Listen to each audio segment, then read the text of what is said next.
اعوذ باللہ من الشیطان الرجیم بسم اللہ الرحمن الرحیم اللہم صلی علی محمد وعلی محمد وعجل فرجہم۔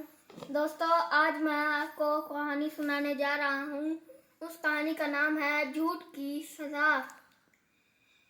ایک دفعہ کا ذکر ہے کہ ایک چرواہا اپنی بکریوں کو چرانے کے لیے قریبی جنگل میں لے جاتا تھا۔ ایک دن اسے عجیب شرارت سوجھی۔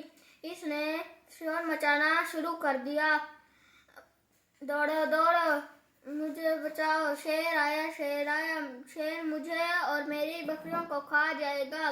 گاؤں والوں نے اس کی آواز سنی اور ہاتھوں میں لکڑیاں لاٹھیاں لے کر اس کے پاس پہنچ گئے۔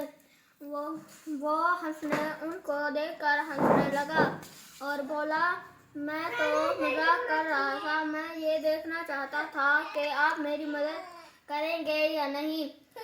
گاؤں والوں کو بڑا غصہ آیا، وہ واپس چلے گئے۔ دوسرے دن اس نے یہی شرارت کی۔